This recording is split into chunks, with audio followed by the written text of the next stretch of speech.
One. Please rise for the Pledge of Allegiance. I pledge allegiance to the flag of the United States of America, and to the republic for which it stands, one nation, under God, indivisible, with liberty and justice for all. Good evening, everyone, and happy St. Patrick's Day. Welcome to a special edition of our Board of Education meeting on this St. Patrick's Day for the sole purpose of discussing the next step in the district's reopening plan to bring back additional students, if the board decides so, full-time in person. So we're going to be discussing that today. We will be accepting questions, of course. We have already received a lot of communications from the public. I've done my best to respond to them in advance. If I have not, I will try to get to them.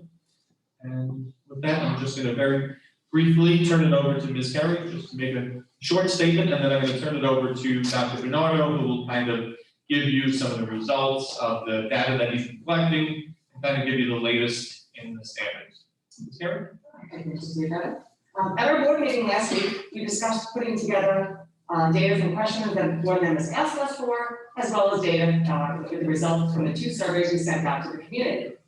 This information allows us to make informed and data-driven decisions for reopening our schools a grade at a time for the full 5 days a week of in-school instruction. We are hoping to accomplish this while, of course, keeping the remote option going and gradually removing the hybrid option and moving along grade by grade. All of our board members agreed to this emergency meeting tonight, so we can start the process now. With the data that Dr. Bernardo and his cabinet put together for us, I believe we are comfortable in moving ahead with the 12th graders starting next Monday, March 22nd, for the 5-day instruction. We can then move to bring the 11th graders back on April 12th. After evaluating the data from these 2 grades, we can then address the remaining 5 grades on a bi-weekly basis with the hope of bringing these grades back to school as quickly and safely as possible. All of this will be done with the utmost transparency so our students, our parents, and our community members can see the process as we move forward.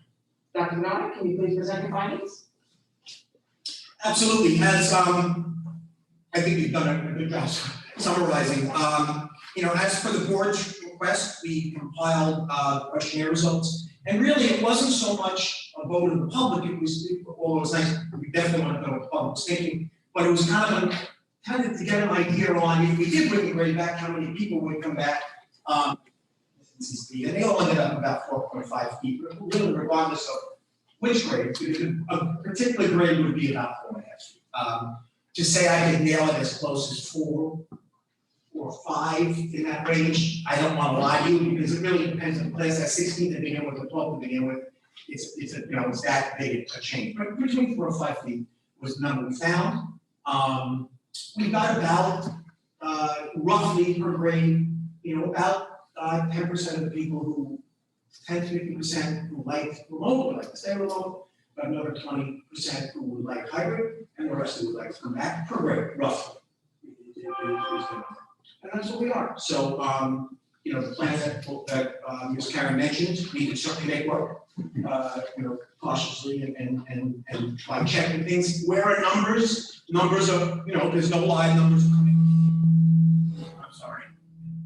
There's no live numbers are coming down. Where were we? Just to give you some perspective, when we closed everything down last March, we thought the numbers would move right at 4 or 5% in retrospect, right? In hindsight is 2020.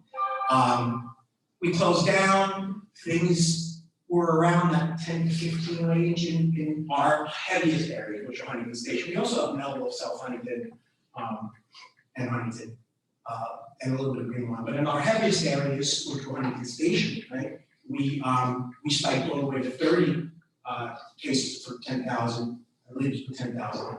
The major really big number they follow. After the winter, Christmas and Hanukkah break, and then that's back down. We're flirting with the single digits again. Right now we're back down to 11%. So we've come down from 30 to 11. Painful, slowly, but we're there. So that's kind of where we are. In terms of transmission rate in schools, there really is no change. The only thing that does happen a lot more in schools is you do have to, not quarantine, right? Two different things, quarantine and, precautionary learning at home. Precautionary learning at home means we just want to keep it home so we don't get anyone else sick. That obviously goes up when you come down to 3 and 4 feet, because the Board of Health tells a few more people to learn at home if their distance was lower. But the infection rate itself doesn't seem to have changed, whether we were, whether we had that number. So just, I know that's an important consideration. And, yeah, short of that, that's where we are. Other districts, it's mixed bag, right? We called all over today. Everyone's got a different story. I know some of you asked me to check around with the district. There are places like, well, I'm not gonna name names. There's a district, for instance, one of our neighbors, moved too quickly, opened on a Monday, had to close on Thursday. Then there are other districts that did it one way at a time, and they've been able to stay open. Sports have had a tough run, they're going, but they've had a tough run every place, 3 or 4 teams shut down this weekend, which is happening, part of the process, it doesn't get right along, but it's part of it. So that's kind of where we are, those are the numbers. I can do whatever you need me to do, we just haven't done much noise. So just to organize ourselves for tonight, we haven't gotten to our regular business agenda. Before we open the agenda up and then deal with the communications that we received, as well as moving into new business when the board can discuss this more particularly. First, any questions for Dr. Bernardo on what was presented so far, or any other questions? Okay. With that, I'll take a motion to adopt the agenda. Motion by Mr. Bronson, seconded by Ms. DiCatano. All in favor? Any opposed? Okay. We have communications. We received emails from various parents over the course of the last week. We have one from Julie Lombardo, one from Kim Rapunzo, one from Monica Irwin, one from Michelle Marie, one from Mr. Galveston, one from Laurel Addis, one from Catherine Zulius, and one from Michelle Goldberg Kahn. I don't know if any people are currently on that want to address those. The emails were, I'd say the first 7 were generally to return to school. The 8th one was a little more cautionary. We're hoping that we don't make a hasty rush to bring everybody back. That's kind of how they felt. That said, I will then take any questions. We'll bring voice of the residents up early before we get to the new business item. Just Dr. Bernardo, there was in today's paper, I don't know if there was any reaction to it. There was an article in Newsday, schools awaiting updated guidelines. I don't know if anything came out of that. No, the expectation is, just so you know, there are 4 or 5 different regulatory agencies. We try to deal with each one, we try to juxtapose them. Sometimes they agree with each other, sometimes they don't. World Health Organization was the first to go with 3 feet. Social distance, okay, WHO did that. CDC is considering it. We got word today from the State Board of Health that they'll probably support the CDC guideline when it comes out. When it comes out. The CDC guideline previously was 6 feet, a combination of 6 feet and barriers when practical. So you don't really get a very square answer from that, and every school is interpreting their own way there. Yeah, I'm not sure what you do with when feasible and when practical. They're very difficult. Completely different, yeah. Difficult to enforce. On purpose, like you don't get an answer when you call the state, they want related to the state. Right. And one of the state reps in the article said, school district leaders must engage their communities, and ultimately this is a local decision. Which is interesting, it's such a profound one, that's a local decision. Right. And you've got other things like when billiard balls can open and how late they can stay open that are state decisions, so. This is what we're here for. Yep. Okay, I have one written question that came in. It's from a Mr. Gregory Galveston. His question was, when will our middle school students and high school students be back in school full-time? The surrounding districts have already done so. We appear to be slow to even communicate a date of doing so. Furthermore, New York City public schools have had all students back already for months. I'm not sure that's correct. Except high school. The high school students start Monday, March 22nd. So we addressed, I'm not sure the university schools were back months ago, but hopefully we're starting to communicate a plan. I think your question has been answered, hopefully, so far. Okay, we have a question through Zoom. We have a Heather O.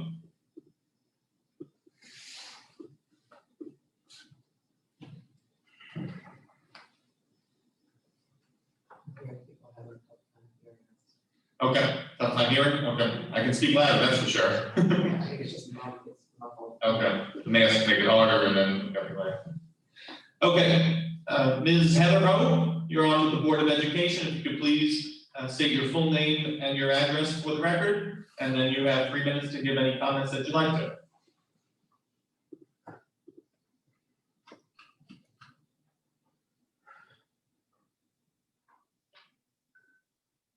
I just ask the Board of Education to, when you comment, to speak as loudly and clearly into the microphones as possible, so. Apparently there's an echo in the, people are hearing an echo on the. Like, No one wants to hear me twice. That one was, she hit the raise your hand button by, you had it by accident, okay. Yep. Anybody else? Yeah, somebody typed in. Okay, I see a question, typed in question. Once school is in session for 5 days, what would be the protocol in the event of a positive COVID?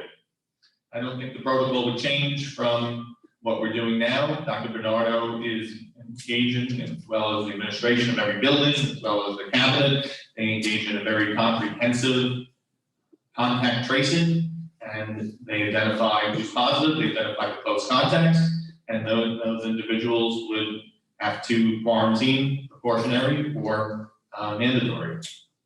Anything else you want to add on that, Dr. Bernardo? No, exactly, the quarantine and home remote learning rules have been pretty consistent with the Board of Health. There's one place in the Board of Health, and our principals have been quite consistent and quite thorough.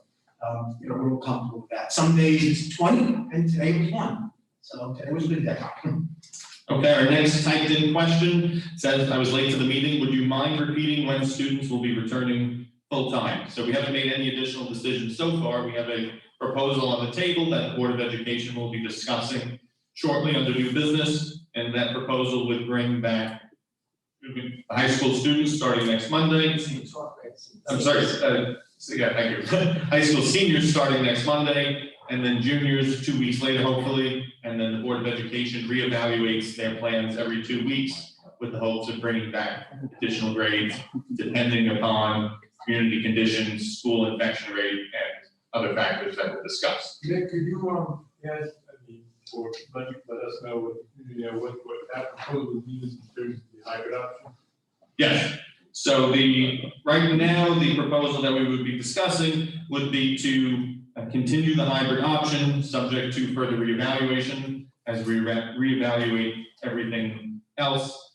It would be putting a little more teeth in the hybrid option though. So if you are electing to do the hybrid option during this time, you would need to make sure that you're present in school on your in-person days unless you have documented illness. Other than that would be an unexcused absence. So your days that you're supposed to be in school in hybrid, you need to be in school. And so I guess full-time students should as well also be in school. Yes. This is a question, Dr. Brown, I'll turn it over to you. If school reopens fully, will graduate, actually I'll answer this one. If school reopens fully, will graduation also remain the same? We're not up to that yet. That's certainly going to be determined by state guidelines. Right now, we're looking at numbers of, I think, outside is you can have a maximum of 200 people, but often you require a negative test. But we expect those guidelines to change as well as to get specific graduation guidance. So right now, we can't answer that question. I hope these things get better. Oh, get better. We don't have to 10 graduations like last year. Will students still be 6 feet apart in cafeterias? And that one over to you, Dr. Morrow. Cafeterias, we believe we can keep them, well, certainly the high school very close to 6 feet apart, middle school, not so sure yet. But yeah, in the high school, certainly right now, we have the size and the space to keep them close to 6 feet apart. Classrooms, no. Classrooms, it would be closer to 4. Okay. We have 2 Zoom questions. The first question I'll take from Josephine Tadaro. Josephine Tadaro.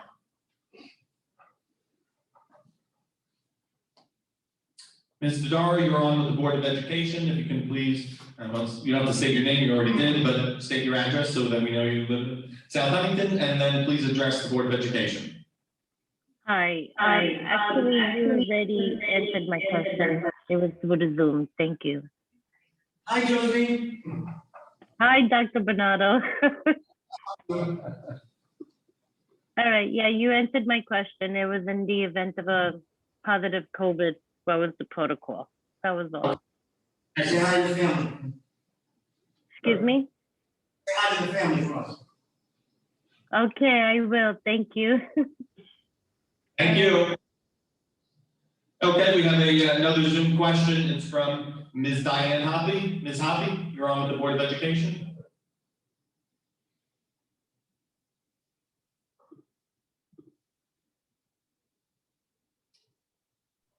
Okay, sorry about that. Can you, good evening. I just wanted to just touch upon a couple of things because of course I've been a big proponent of students coming back. My own son, he needs to be back. He needs to be back 5 days. But I think if the district could just put forth the safety issue, because it doesn't, I think you're going to get a lot of, feedback on the not wanting to come back because just from people that I've talked to. But I think if we stress the safety issue, that there really is not a lot of transmission in the classrooms itself. I've been fortunate enough to do contact tracing since October. And we really, for anyone that I've ever called out of quarantine, again, I'm one person, but not one person that's been on a quarantine from a school exposure has turned up positive. And I think the more we stress that, and with all the protocols that we are putting in place, people have to feel that it's safe to come back. And I mean, I see it every day. I know that everybody is working very hard to keep them safe, but I think that needs to be promoted more. Okay, thank you. I agree. From the outset, I think hopefully we've been a leader in this area of providing the best protections possible for our students and staff.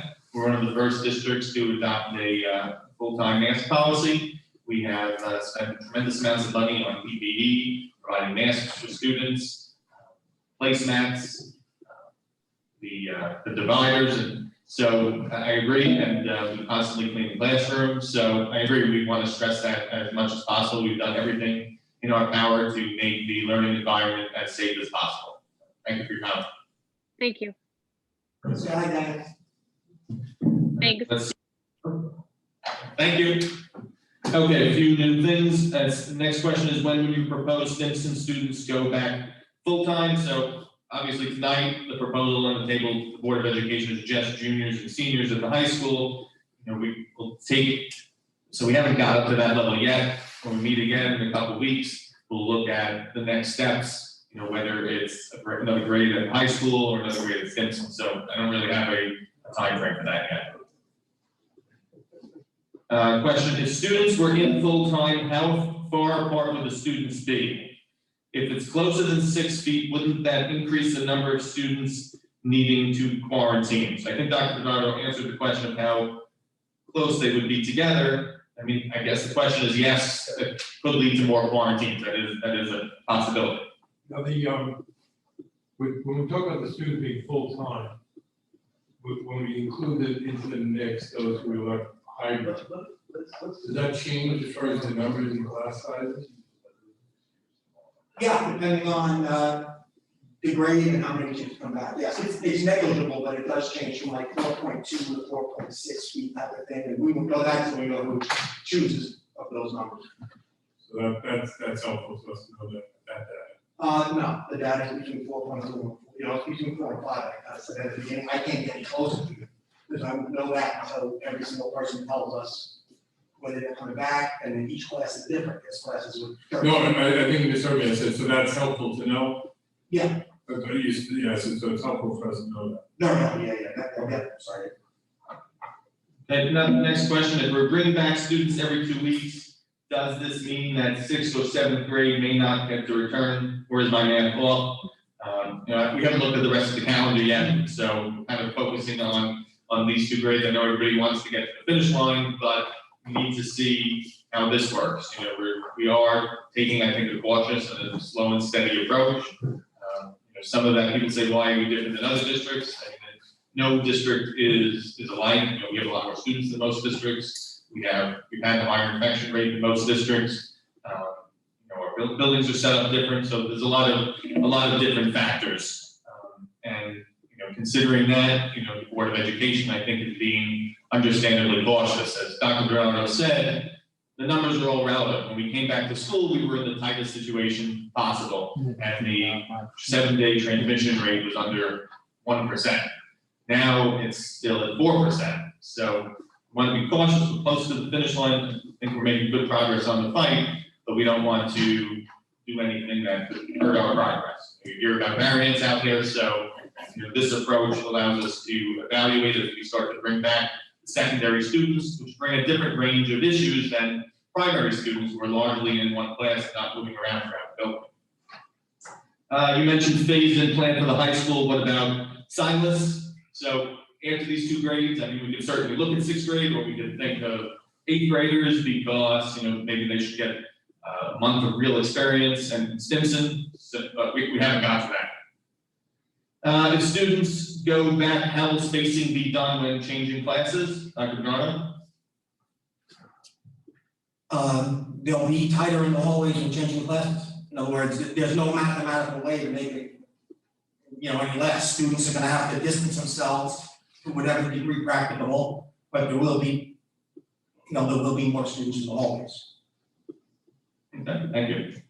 Let's see, is a rollout for in-person learning going to start with seniors and move down through the grades, or will Stinson begin its own schedule?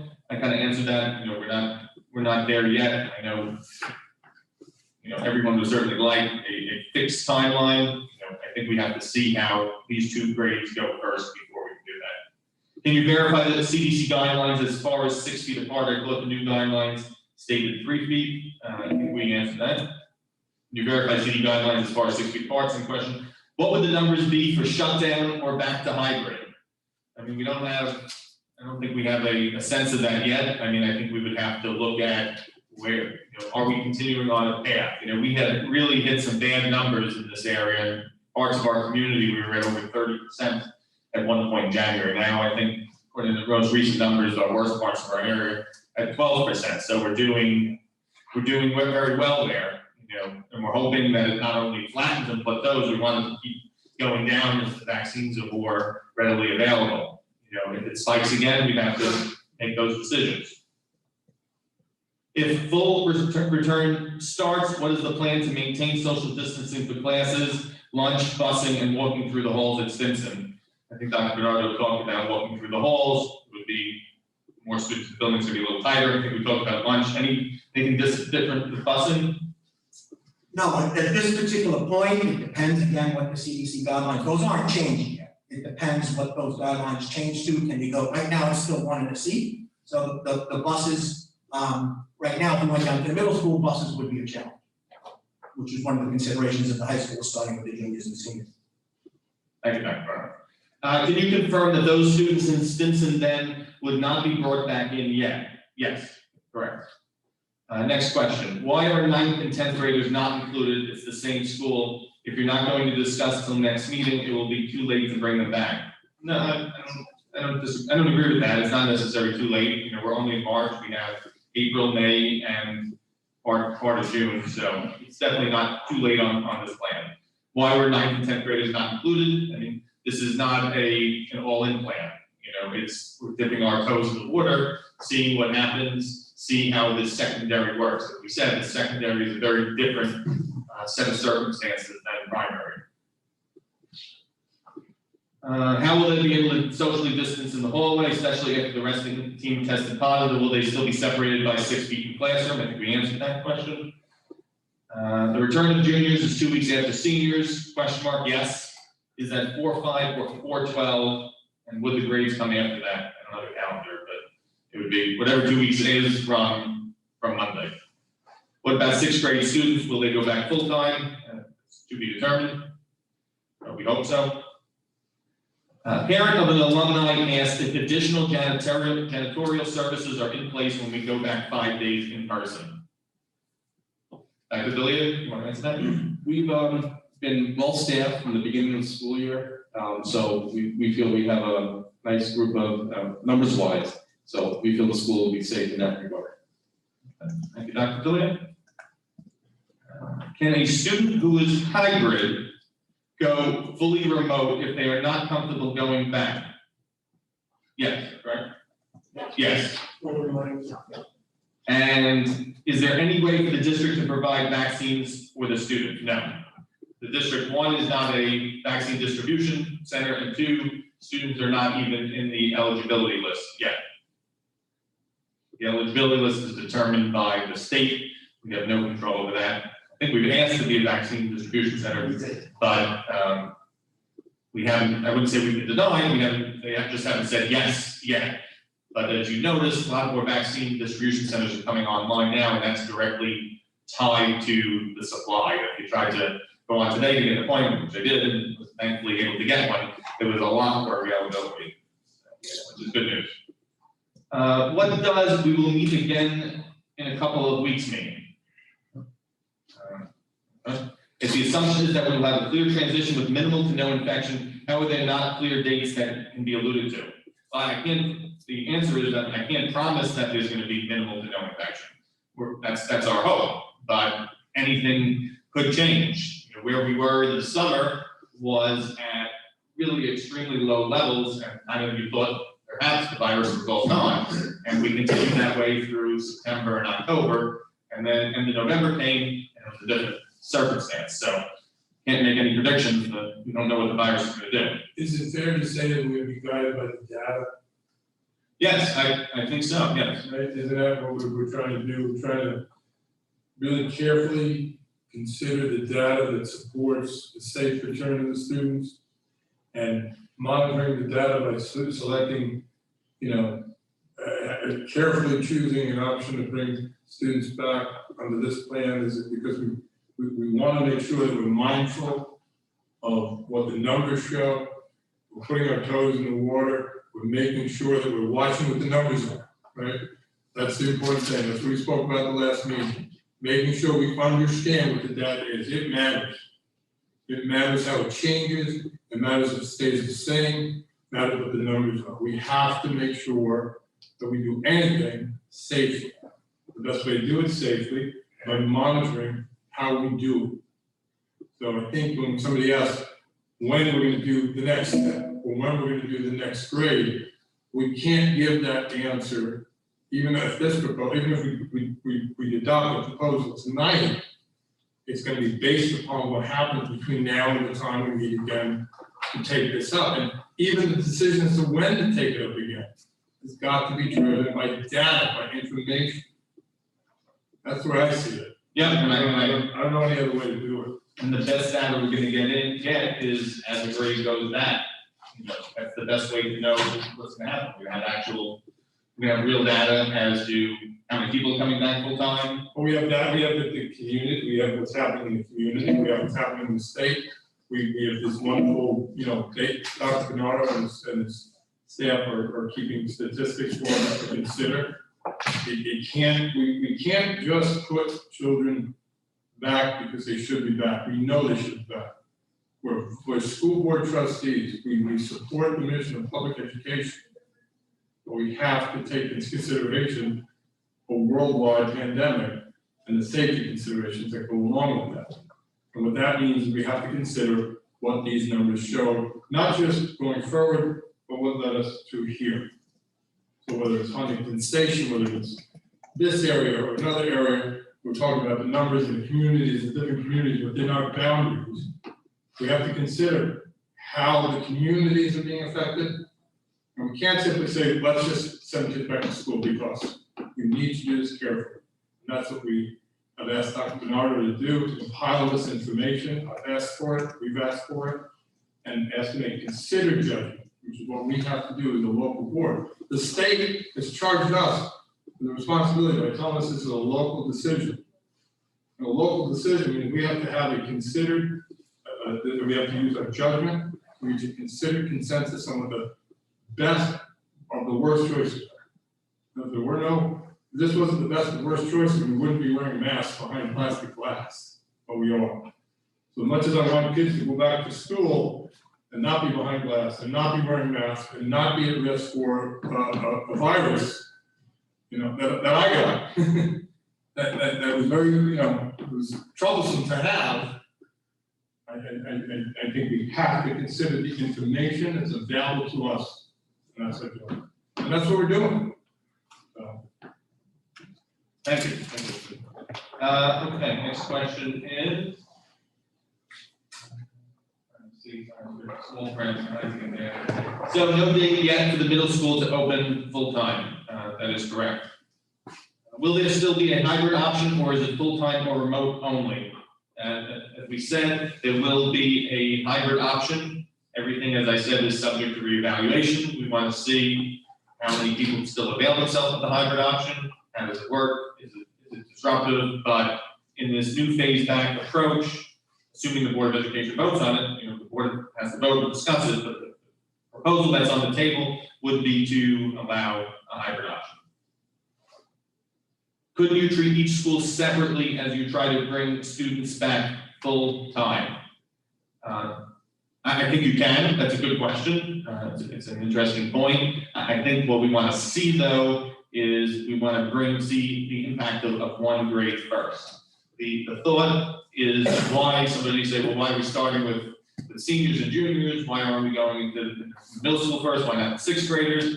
I think the thought of the seniors is the seniors have been probably one of the most affected groups in our entire school district by this.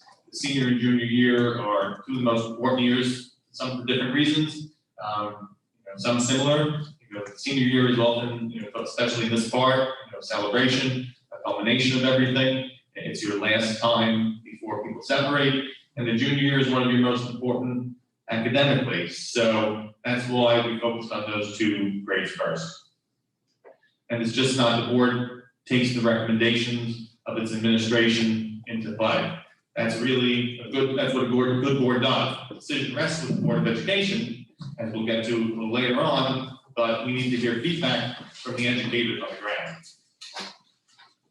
Thank you so much for all of your hard work. South Huntington has been doing such a great job keeping our kids safe. We really appreciate your cautious approach. I think I wrote that myself down.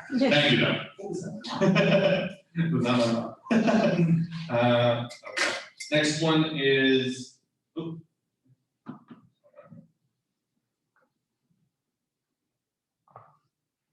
Okay, question from Julie Schramm to panelists. To my understanding, what Nick was just saying, Stimson won't be going back, or Silas. I didn't say that. I didn't say we have just made no decision on that yet.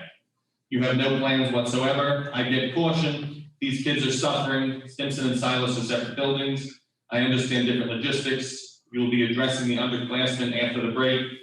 Nick, it's been over a year. Lisa Cobell to panelists. I don't understand why each building isn't being dealt with separately. Why can't you start rolling it out with the 8th grade and see how it goes at the same time for high school? Seems like every building has their own issues. Sunil Samuel to the panelists. What is being discussed regarding protecting teachers? Well, I think we've been trying to protect teachers throughout most of the year. I think that is why the state in their vaccine eligibility timeline had school workers as in the 1B group. And I don't know, Dr. Bernardo, if we have any data on how many of our staff and teachers have been vaccinated, even if we're allowed to keep it. We cannot keep that data. Okay. Do we have any sense of whether a lot of people anecdotally or? I don't. In other words, at one point, the health department was gonna have us collect the data, and they abruptly stopped it, and, so I don't have. Okay. Just as a matter of information, that the reports I'm getting, or that the audio in our meeting tonight is horrible. Here it's going to have it on YouTube. No, we on YouTube as well now, because we were on Zoom, we're only Zoom. Yeah, we're live streaming from both the Zoom webinar and YouTube. Before, when we started, we were just YouTube, when I asked before. It was just, I mean, it was just Zoom, but when we maxed out at 100, it automatically made a YouTube link, and it's already on the website, so people can view it. So is there a better connection? Is YouTube better? It For the honestly, sound, it depends on the people at home, because I'm listening to it right now, it's fine, but Okay. I'm on our Wi-Fi, so. Great, thank you. Okay, a few more questions. What is being, no, sorry, we just answered that. If we move forward with 5 days, what will happen in high school for the time that school will end? Will it remain as it is now? Yes. If you are a hybrid senior, can you remain hybrid, or must you choose between full remote and full on-site? As I said, I think I answered that a couple of times. Right now, under the proposal the Board of Education is looking at, we would continue with the hybrid program, at least for the time being. Will the assigned teachers that the students have changed due to this new decision? No. More of a comment, why not let us stay hybrid for the rest of the year and keep us safe? Is there a reason you're not looking to dip your toes back in with other schools like Stimson and Silaswood? We kind of talked about that. I mean, I understand the point on that. The teachers are doing an amazing job, we agree. The pressure is on them, unbelievable, to teach in the model they have today. Please tell me that you're not asking teachers to teach in person, hybrid, and remote. It is just too much for them to perform, in my humble opinion. Are you contemplating 3 options? Yes, but there's not a lot of, I don't think there's a lot of mechanics that need to take place. In the high school, it's kind of easier to do that because they're just turning on a computer. I understand contact sports are being allowed to resume. They've been in place for a while. Do you expect the same for theater programs or any other programs? Dr. Bernardo? Yeah, contact sports were brought back by the county and state. And the issue with contact sports and all sports is the amount of spectators you're allowed in a place at one time. Most districts aren't even having spectators. So the problem with music and musicals and music is that people want to come see it and hear it. And so that's really the challenge there. So we certainly plan on bringing things in. Whatever we're allowed to do, we'll do. But my point is that right now I can't put people in an auditorium to watch a show until they increase those numbers. So whatever we can do, we will. I promise you. For instance, we just had a lip sync that they brought in. They did virtually. Anything we can do, we will. There are more typing comments, but let me go to a live Zoom comment. Ms. Michelle Murphy, you're up. Bring her out of the waiting room, please.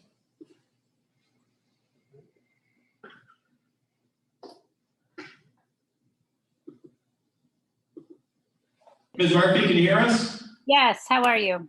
Can you hear me? Hi, Michelle. Hi, good evening, everyone. Thank you, first of all, to Dr. Bernardo and the entire board. I appreciate you hearing from the community this week. And I have a question going back to, it's hard to see who's talking because we can only see the 3 that are straight on, but the comment was made just a few minutes ago about needing to reevaluate the data as it's coming in. I'm wondering how you're going to keep the community informed about that data also. The answer would be, as we're doing now, through Board of Education meetings, but Dr. Bernardo also communicates regularly, I think very frequently, with the community, daily updates. Some of it is going to be based on the COVID updates that you get nightly. The question will be, is the COVID nightly report expanding, contracting? We've got, I guess, 3 or 1 on there tonight. We've had times where there's been 20 or more. It's been a little less recently, which is good. So does that continue to hold? Or do we see a spike and that there's a lot more quarantines or hold? Is it just the student who's quarantining and meaning that there's no spread? Or does it mean a whole classroom is quarantining? Does it mean that there's 2 positives in one class? Is there a positive in one class and a positive in another class? That was a result of transmission from one student to another as they were changing classes. So those would kind of be the data that we would be looking at. Okay. I mean, Dr. Bernardo does a phenomenal job keeping us updated on the, the COVID report now. I guess it just sounded to me like the board was going to be looking for more data than that. And I just think that it would be helpful to the community to be able to understand how you're making your decisions if if we can also be kept updated on, I guess more of what you are basing your decisions on, it's not just what's happening inside the school, but obviously what's happening in the community. And Yeah, those things are all- we've talked about the different infection rates throughout our community, which is made up of 5 or 6 different areas that they collect COVID data for. So I guess my request is that the board would keep the community updated on what information you're looking at outside of the school as well, so that we can all understand. So if I can just tell you that one of the things I always tell people about board meetings is that we are meeting in public. We're not a public meeting, we're having a meeting in public to discuss the data that we consider, to meet and decide and contemplate in public. So our meetings, what we're doing, we're here for everybody to participate by watching and having voice of the resident. So as far as the data that we distribute, the data that we consider, is made available. I remember one time when I was watching board meetings occasionally, and the budget went down. I remember saying to Jim Payton, I said, "Hey Jim, how did I know about this budget?" He goes, "What are you doing? You come to the board meetings. That's what we want you to do. We want you to come. We want you to sit and participate. What we consider is available to you to watch us consider. And that's our role. That's what we're elected to do. We're elected to these 7 representative members of the community to effectively our judgment on the data that's available to us. Now, there are certainly some things that by law that are not public, that just matters that are defined by law that are require us to meet in exec session. But what we decide, how we decide, what we meet and ponder and discuss, that's supposed to be here at the meeting, that we always want the community to come and participate, right? Like you have, like others have, for us to consider and to hold us accountable by, that's what we do. That's what, when board members run for election, they talk about what they've done, what they've helped to accomplish in the community, and how we exercise our judgment. I'm always very happy when board members don't just say, I vote one way, I vote the other way. I always like to hear people say, well, why? Tell me why. What is your thinking? What about this? We're truly supposed to have discussions and debates in public. So I hope that answers your question. That was one of the comments about the data. And I think it is important for us to pour over it in public. Thank you for your, by the way. I'd just like to add that, I am a pretty regular attender of the board meetings. Thank you.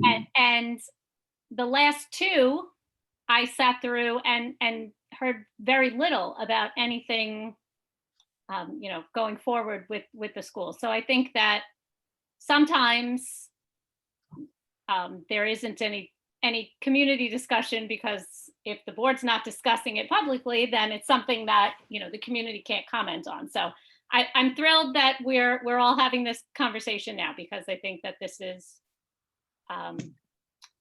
it's important for the community to understand why decisions are or aren't being made. Well, I don't want to leave you the impression that there was a separate meeting for the board. We have a school, we have a public meetings order that governs us. So what you heard is what we talked about. Okay, let's see. Are teachers required to return to the classroom? Generally, they've been expected to be in the classroom. Certain teachers may not be, because they may have a underlying condition, or they may be getting a reasonable accommodation pursuant to the Americans with Disabilities Act. And then they can work remote. So there's no plan for grades 10, 9, 8, and 7 to go back full time. I wouldn't say there's not a plan. I would say there's not a date. But, yes, Ms. Karen. And just looking at it this week and speaking to fellow board members, I would like, if the data is there, maybe after the 11th grade, the data looks good, then we can go with 6th grade. If the data's bad because they're alone, and the 8th graders at the same time with the 2 separate buildings. And then if that data's good, we do 7th and 9th grade, and then we bring in 10. The goal is to do this every few weeks, so we get everybody back. That's my goal personally, but it's data driven. So if it's good, we start with 1st grade, we do the 2nd grade, and then if things are running well, we can do 2 grades at one time for their separate schools. Thank you. Yeah, and remember, we are looking at something that's proposed. We'll have time, after we've gone through all the questions, individual board members may have different thoughts, more or less. This is, just something to kind of guide our discussion and the proposal that we're getting from the administration. Okay, New York City is open full-time 5 days a week. That's more of a comment. There should be a date set tonight for every grade. Anything less is unacceptable. If students go back, how will spacing be done while changing classes? I think we answered that a few times. There'll be less space if there's more students in the building. Is the rollout for in-person learning going to start with seniors and move down through the grades, or will Stinson begin its own schedule for the return of full in-person learning since it's a separate building? You just heard from Vice President Perry, who made a proposal, which I think had a good amount of sense to it. So that's something for the Board of Education to talk about. Will the school day still end equipment at 1:18, or will they be going back to longer classes? Bernardo? The remote will still be going on, so we'll still stay with the bell schedule where it is right now. Is the tentative plan to roll in each grade every 2 weeks? That's what's being discussed. If seniors and juniors go back full time, will restrictions on sports be loosened? Allow more fans? No, that's not our decision. Those things are governed by the county board of health.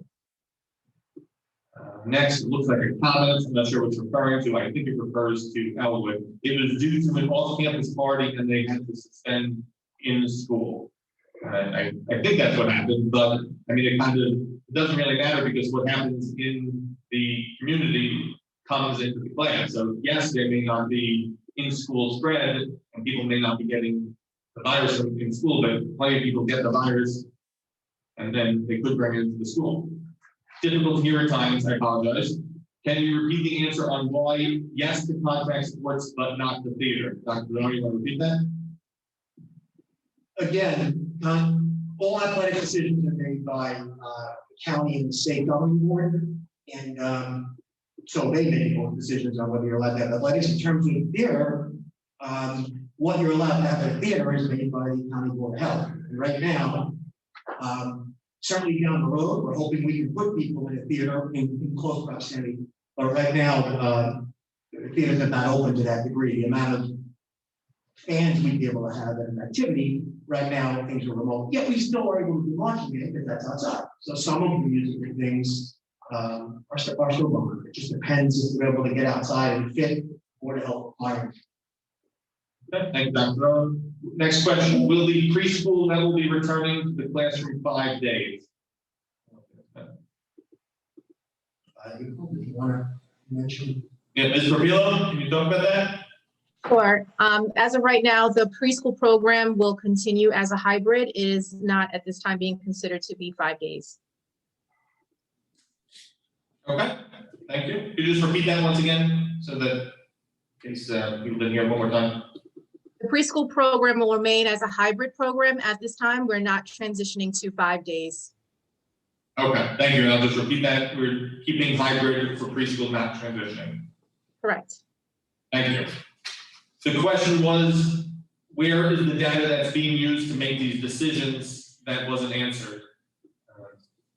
I could disagree with that. I do think it was. I mean, some of the data, I'll go through it again, that we're going to consider is kind of twofold, right? What's happening in the schools and in our community and what's happening nationally. So if you take a look nationally, what does that mean? Well, it could mean what the WHO says. It could mean what the CDC says. Unfortunately, the CDC changes their guidelines very frequently and kind of almost every day at times, and sometimes you can't even keep track of them. Sometimes the CDC guidelines also conflict with the New York State Department of Health says. So then you've got to resolve that conflict. Though lately, the the state has been adopting the CDC guidelines. So those are two factors to look at.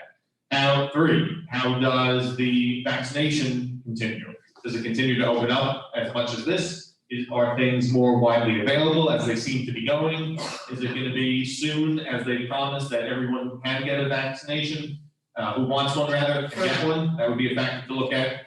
What about variants? I heard today on the news about 2 variants in California. Are those variants resistant to the vaccines, or is it just, are they more infectious, or are they not more infectious? Are they more deadly or harmful or not? So those are all questions to look at on the horizon.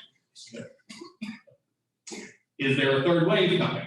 Italy is locking down again. So is that because their vaccine program isn't going as well as ours, or is there some other factor? So those are kind of the factors outside that we would look at. The internal factors would be, what's our infection rate? What's our 7-day rolling average? Those things we kind of look at every day. I wake up in the morning, and that's the first thing I look at in the paper. I go to the table of Suffolk County with all the data on that. Other data that we would look at are in-person quarantines increasing. Do we have to quarantine more people? Do we have to quarantine whole classes? Are students bringing it from one class to another? What are people looking at? Are people interested in the hybrid option still? Are they keeping that, or are we down to where it's 90% of the people are in person, only 10% of the hybrid? So those are kind of the factors and the data that we would look at, and it's data that's available to you as well. But we have to, it's our job to review that and to synthesize that data and to make decisions. You okay, Dr. Cronin? Yes. Okay. I'll make sure. Okay, where are we? Let's see. Okay, do they carry the shields in changing classes, Dr. Cronin? Yes, they've been carrying the shield. Yeah. Okay, what was the percentage of parents that chose to have their children go back to school full-time in the poll? In the poll?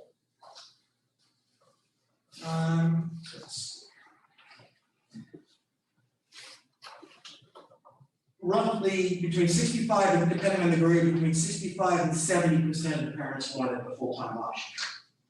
Okay. And then if the hybrid was eliminated, it went up to 8. Okay. Will you share the actual results of the survey we completed?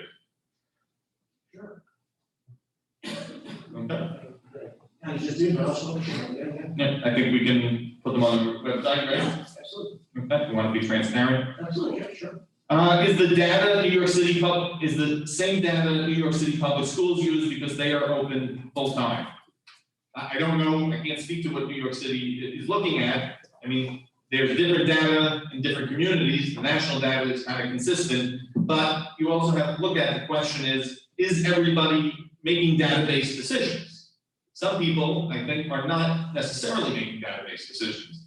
They are making decisions based on solely one factor. Those are important factors. You know, if there's no question that we'd rather have students in person full-time. There's no question. Nobody is saying that this is the optimal educational manner in which to do this. Likewise, this is most definitely not the optimal way to conduct a Board of Education meeting. We would certainly rather have people in public, in person.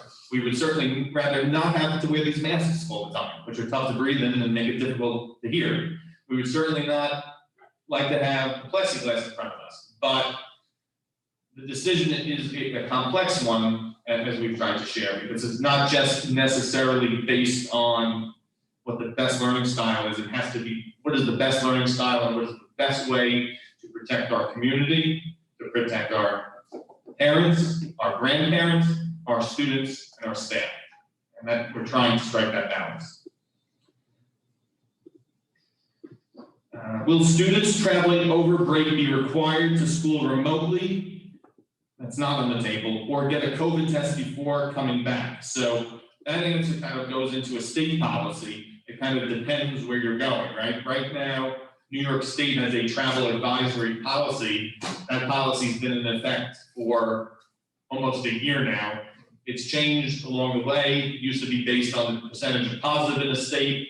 and then it changed to a test and test out option, where every state but 5 contiguous states were required to either quarantine or test.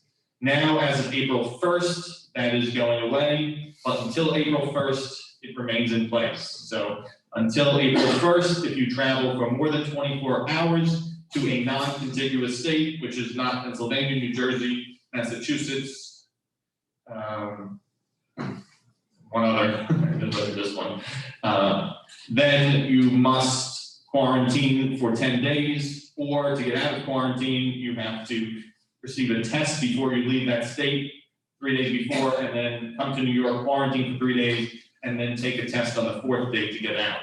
So those are the rules. And then there's a separate set of rules for fully vaccinated people. So that's a state policy. We're not going to set our own travel policy. Can I ask Yes. a question, and it's actually going back to the survey? Do we know what so we had in the surveys, we talked about the results of the survey, 2052 people responded to it. How many were eligible to respond to it? In other words, what percentage of that is that of the eligible responders? Let's see. Because we say 80% of those who responded. 6 through 12 would be 450 roughly per grade level, John, right? 3,300. 3,300? Yep. So. What are 1,300 or so students? Okay, thank you. Sorry, just scrolling through here.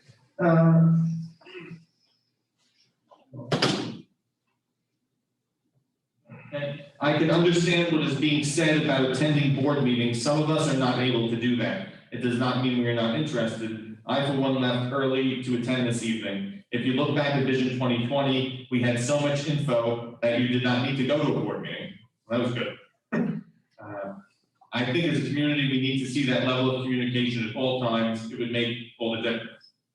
I think we do our best, right? Our main goal, our main way to get information out as a Board of Education is to have a board meeting. That's what we're supposed to do. We meet every 2 weeks. Some districts meet less, some meet once a month, but we meet frequently. And these meetings are now live streamed, so you don't even need to necessarily attend.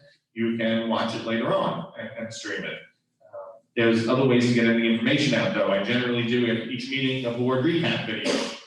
The meetings are on and the minutes are posted to the website. So we try to communicate. I think if anything, we've been accused of over communicating. We have another question again. Michelle Murphy, joining us again.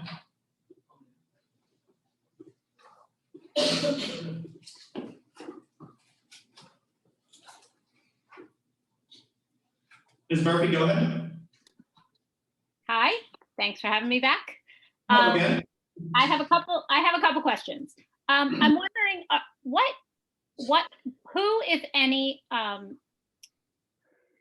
health experts or I don't know what you would call them, but who are the board members getting their information from that they are using to make their decisions based on the numbers that are coming in? I mean, obviously, we all have heard many different points of view on COVID and the handling of it from the top of our country all the way down to our local school districts. But I'm just curious if there are any health experts that are being consulted regarding these decisions, because we are hearing in the news and places that regardless of what the community infection rate is, the spread and the infection rate inside schools is considerably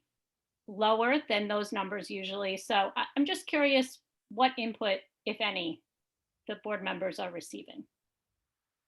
Well, we receive information from administration regularly. Dr. Bernardo currently consults with the Suffolk County Board of Health on a daily basis regarding individual quarantine decisions. Certainly, we do a lot of reading. We read everything we can see in the papers. We read the CDC guidelines. We print them out. New York State Education Department. We have a school chief medical officer, thank you. But some of this now has become, we've heard listen to the science, and honestly, the science unfortunately changes on a daily basis. And I'm not blaming anyone for that, right? This is, I don't expect, even Dr. Fauci to get this right? We haven't dealt with this. We haven't dealt with a worldwide pandemic in 100 years. So there's not necessarily there's certainly not a school board playbook for this. In our school district training, the conferences that we go to annually, whether it's a national conference or the New York State conference, I don't think we had ever seen one segment ever before on how to deal with the pandemic. We, have tons and tons of them on board relations, or how to evaluate a superintendent, or how to do an RFP, or even Robert's Rules of Order, how to run a meeting, but not one segment ever on what to do in a pandemic. So. And I respect that. I'm just asking the question so that, that we know that. Yeah, and I'm not, what you guys are, I'm happy I'm not in your position, I will tell you that. Well, just to give you an example, in the summertime, before we reopened it all, I think we got, what was it, 187-page booklet from the State Ed Department of, 187-page book that we all had to digest, which was really the outline of the considerations that we must undertake. Now, returning to school has not been, we haven't gotten any, we were kept up to date by the State Ed Department. And Dr. Bernardo and the administration here did a fantastic job of sharing information. But, as just to see if Heather just said, we're digesting it, believe me, as board members, we are living and breathing this. We're not taking these decisions lightly on either side. But we have a responsibility to do it safely and digest as much data as we can. And like you said, from the top of the country on down, there's a difference of what the science necessarily supports. And we have to use, as I said before, as trustees, we are elected to use our best judgment in light of the facts and information made available to us. And I think we do a pretty good job of that. and for myself, it's a little bit of a transition from listen to the science, because the science changes. First, originally we were like, we have to clean every single spot and every single surface, because we thought it could be transmitted by touch and then touching your face. And that seems to have dropped out now. It seems more respiratory. And different states have had different approaches. Some have had extreme lockdowns, and some have had everything open, and sometimes their numbers don't differ all that much. So it's hard to say. So my approach is, I certainly listen to science, but I would say I pay more attention to the facts of the ground and what's happening, what's the community transmission rate, those facts anecdotally, what's happening, how many students are we quarantining. We've had board meetings where we've been in the middle of a board meeting and either Dr. Senamore or Dr. Bernardo or somebody else had to run out of the meeting because we had to quarantine somebody and their 3 siblings, and that led to quarantining 3 different classes. So those are the type of things to look at. And also it's tough because even the CDC guidelines are when feasible, when practical, which people will use if they want to use the data to their own opinion, which I understand. I'm not saying that's wrong. I mean, everybody has a different approach to this. And, the only criticism I would have is I think that this is a situation that calls for a uniform approach, and it wouldn't have been a situation in which I would say I want local control. The school boards always argue for local control. We don't want decisions being forced upon us. And last week we adopted a policy regarding what sign we're going to put on a bathroom. That was a state law. Whether you agree with it or not, it certainly wasn't local control. But here, one of the most profound decisions we've ever had to make on a board, it's left up to each individual district, and your district 5 miles down the road could be doing something completely different, and it could be because their conditions on the ground are different, or it could be because they don't necessarily looking at the data, or they just think that that's the right thing to do. So that's what the 7 of us are here to do, and to try to. And somebody may say, "Oh, I hate what Mr. Steve Penn is saying. His views are crazy on this," but that's why we have 6 other people to balance my views. Or you may say, my views are great, I don't like what Ms. Nicholas is saying, but then we have, 5 other people that get a consensus. Thank you. I But wanted to kind of bring up the fact that half of our district, the elementary side, has been back full-time since the fall. I understand very well that secondary has its own challenges, but I'm just wondering for community knowledge, can Dr. Bernardo or any of the board members just kind of give us a brief summary of, it seems from my perspective, now I don't have an elementary school student any longer, but from reading the COVID reports and everything, that things have seemed to be handled very well in the elementary schools. And so I feel like that should bode well towards trying to bring back all of the secondary grades.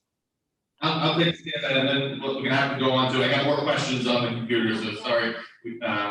Just in the interest of getting everybody in, some people drop out, so we want to hear as much of the meeting. Sure. So I'll answer your question, and I appreciate them, and feel free to continue to communicate by email. On that, we have to look at what happened, right? We made that decision in, I think, middle October. I don't remember exactly when it was, but once again, what was happening on the ground? When we made that decision, we had a 7-day infection rate that was 1% or below. And I think the Board of Education at that time would have said, and that's why we can't give everyone an exact time frame, by date, by calendar, what we're gonna do. Because at that point, if you looked at that, we thought, okay, that's the beginning of a rolling in phase, right? We're gonna get everybody back, let's see how these grades go, and then let's bring more people back. But shortly after that, by the time we implemented that in early November, mid-November, late November, we saw a spike, and more than a spike, it was a skyrocket where, the infection rates and the positivity were even things that we weren't seeing at the height of the pandemic. So I fully expect we would have probably not for that. I think we would have been full in by now. But the reality on the ground changed that course of direction. And we had to listen to that. And if we didn't, I think we would have been irresponsible. And so now, why we bring this up now again? Because now the conditions are changing once again. We're on the other side of the mountain, and we think it's ready to go forward. And that's the same reason why I wouldn't at least say, okay, well, the 6th graders are going to go on this exact date, because I don't know what's going to happen in 2 more weeks. Like I didn't know what was going to happen back in late October. I didn't know that Thanksgiving and Christmas Eve, New Year's was going to cause that community surge. It was possible, but it wasn't necessarily definite, because at that point the numbers could have looked like the virus was on its way out. So I hope that answers your question. This is unacceptable. Go back to written comments. This is unacceptable, and there is no scheduled dates for all grades to reopen. Yet we have contact sports going full-time. Makes absolutely no sense. I don't necessarily disagree on the contact sports. That was a decision that was not really local control. We talk about local control a lot. That was a decision that was made by the governor, though he didn't actually make it himself. He said, I'll leave it up to the county boards of health. And it was in response to enormous political pressure put on him because there was legislation being put in. And then each county board of health made their own decision because the decision was pushed down to them. Dr. B said that the results of the survey said 65 to 70% wanted to go back full-time, and then he said if they remove the hybrid model, it went to 80%. That tells me you, the public, want the kids to go back full-time. You have a breakdown per grade? If so, you can tell us now or post on the district website. As I said, we'll try to get that up on the website. Okay, we'll get that. Next one, thanks for doing your best. You're welcome. I'm sure it's stressful enough. It is. And lastly, there has been much conversation, repeating questions and answers. I would like to call the question and ask for a vote. Thank you. Okay. Well, that's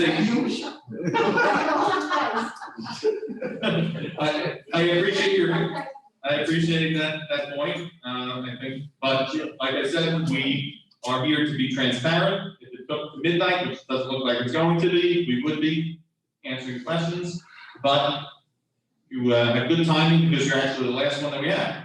So that's, that was a question a point by Diane Martin of York Lane. Oh, sorry, and one more. So was the return to contact sports a directive or a district choice? Dr. Donovan? District choice. No district has decided otherwise, correct? Does any district not? No. Actually, I don't want to say that. I don't know the subject issue. I don't really get into that so much these days. Okay, that's it. Anyone else, Mr. Zervello? No, right now that is it, and let me just check the email. Believe it. No, that's it. Okay. So again, communications, we'll move on to new business. New business item number 1 is discussion of the continuation of the reopening plan and potential vote, motion. Ms. Carey, second. Ms. DiGatano and Mr. Bronson. Okay, discussion on the board.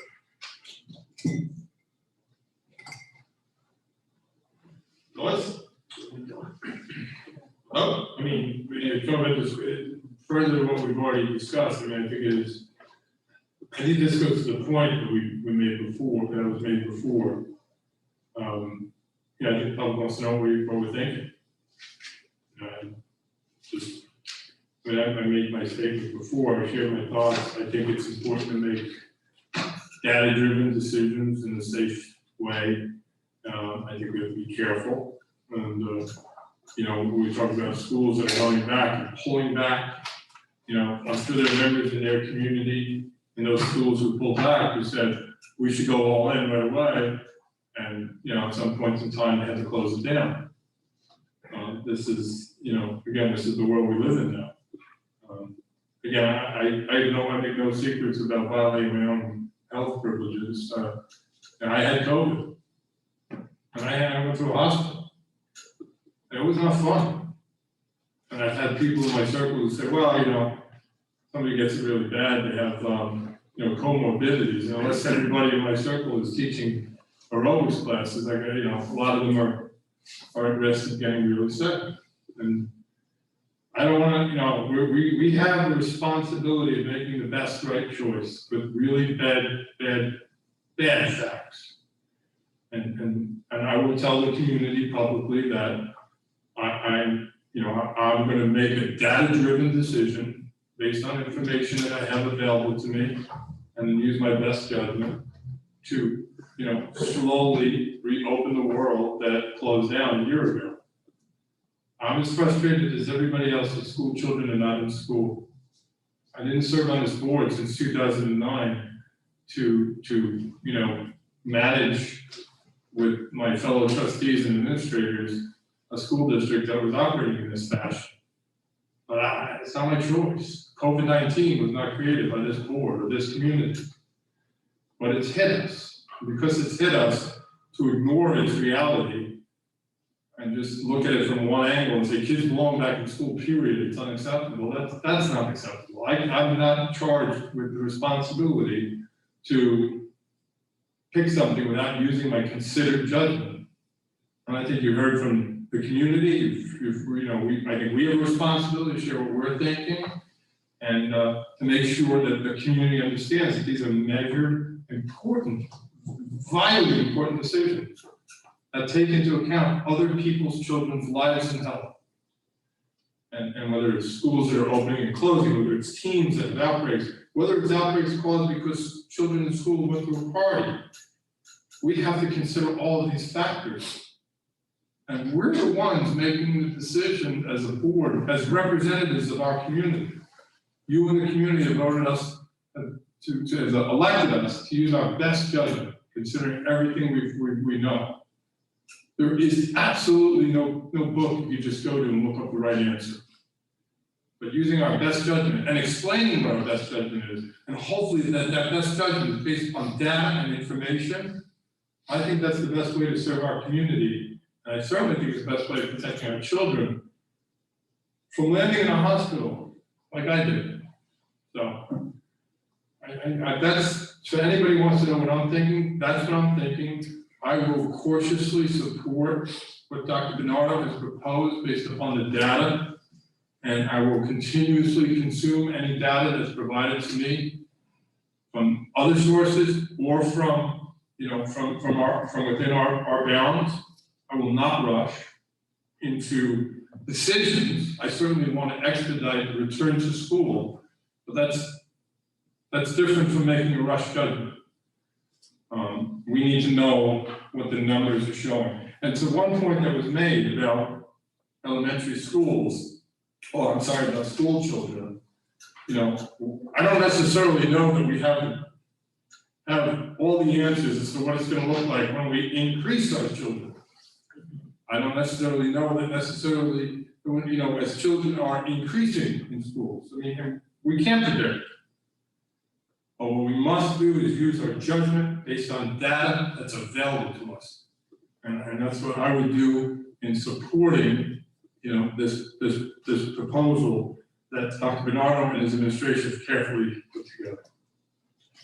Thank you, Mr. Nicholas. Just to be clear, I do want to read to the community the resolution before the board and what we're considering.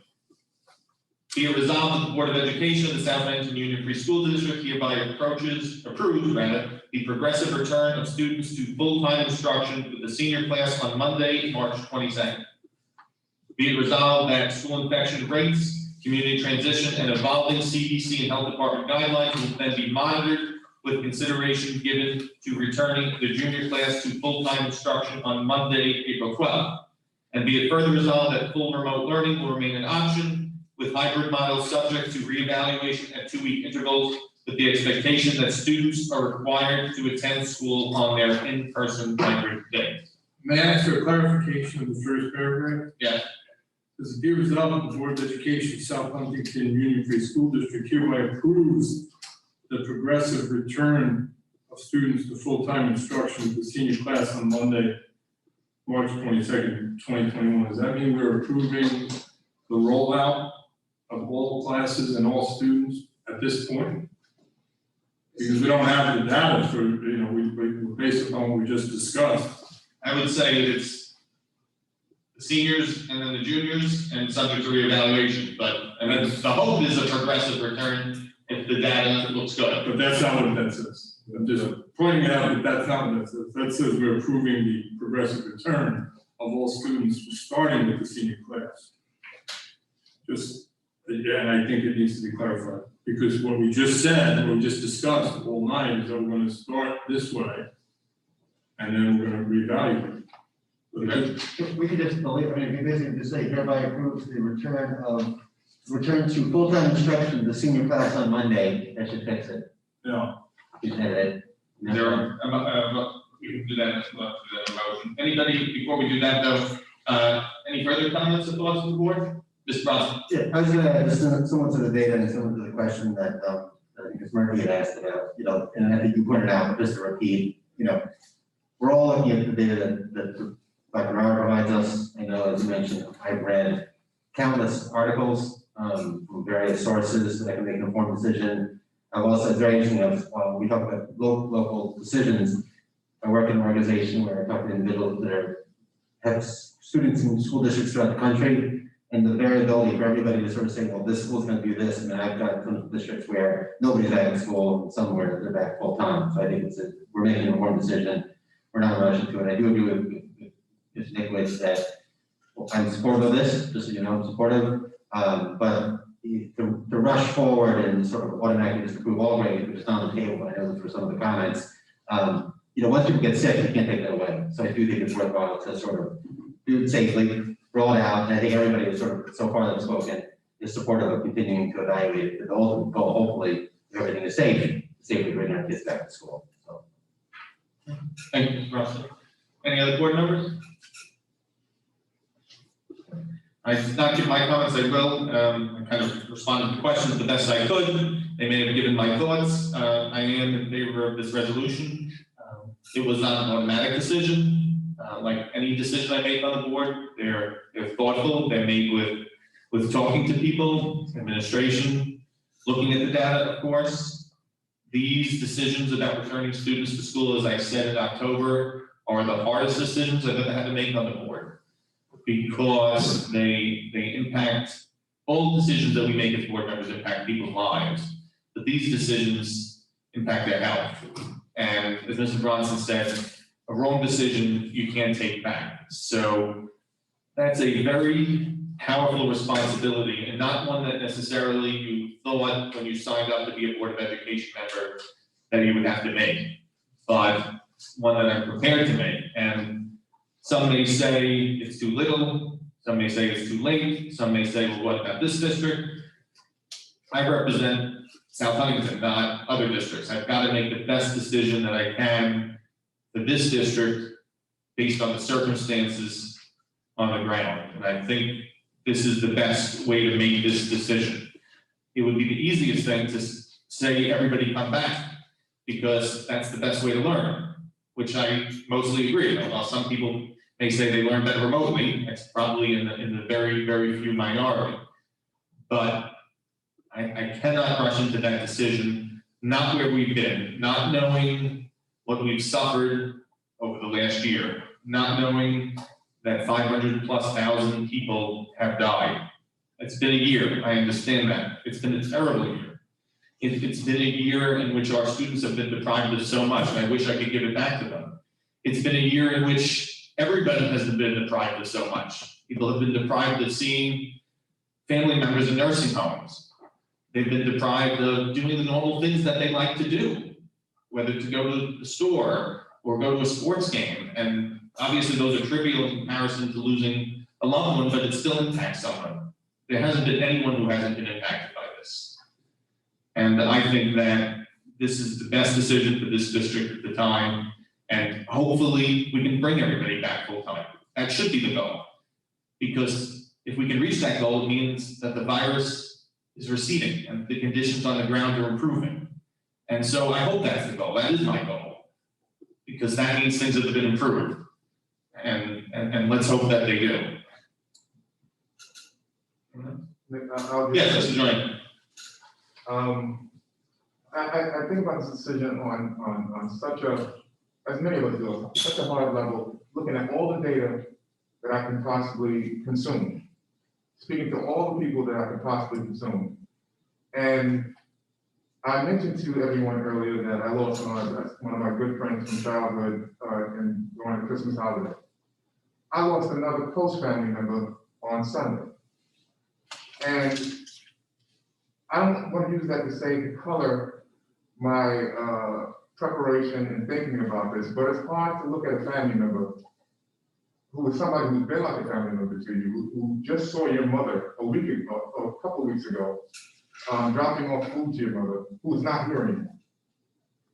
And to think about what they went through in that time, that they were diagnosed with the disease on a Thursday or Friday, and that they lost their life on a Sunday. So, I mean, there's very real consequences. You yourself know people who have the children who have brought the disease home, and their parents or their grandparents end up catching the disease, and it takes a whole toll on the family. And so it weighs upon me to think about, not to say our kids are irresponsible, but we have to think about the possibilities of super spreader events. We have to think about the desire for people to want to be out again. And once people are out again and they're moving about within the confines of this high school and seeing their friends again and just in that environment, and then also what happens outside of the school, to put it in context.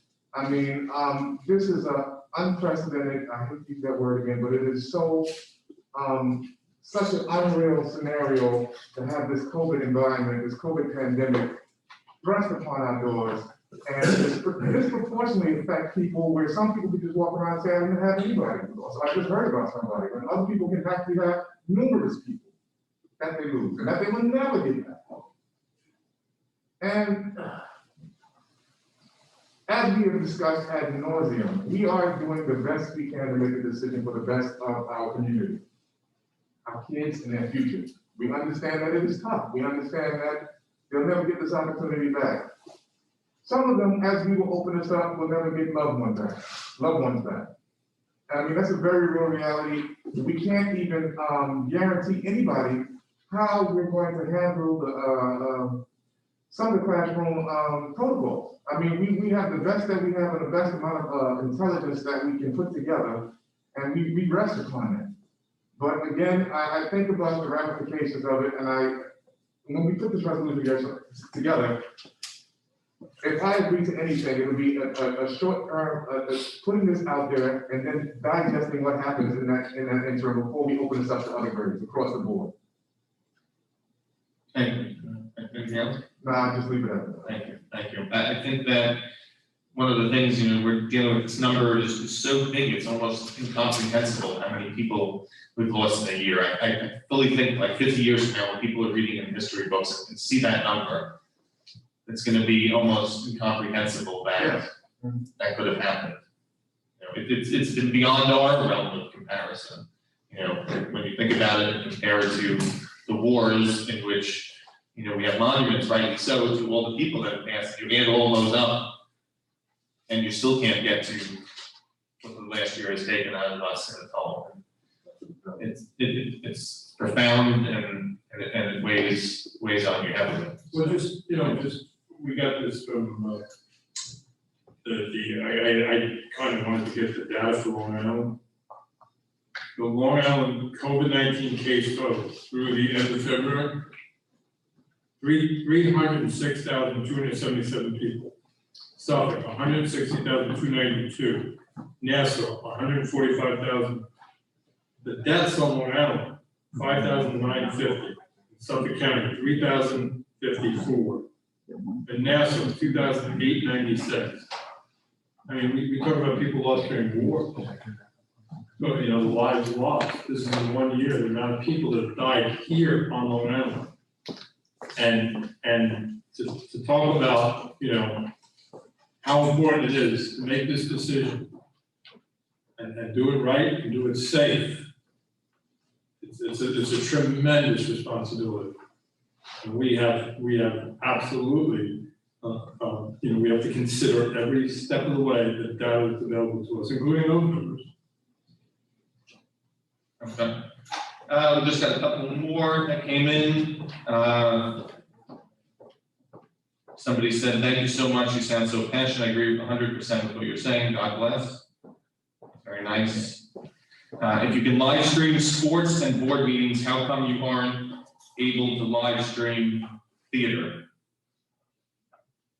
I guess we could. I mean, we have had band events and we've had those things, so it's possible. And then I guess we do have one more person like this before. I'm sorry, Kimberly Miller.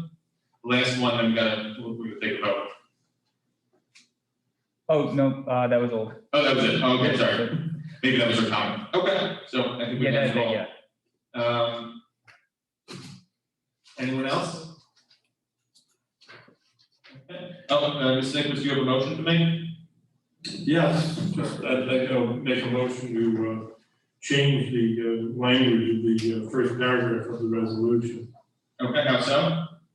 I actually like Mr. Bronson's suggested language. Can I trouble you, Mr. Bronson, so I don't? Yeah, so I think You're way smarter than me.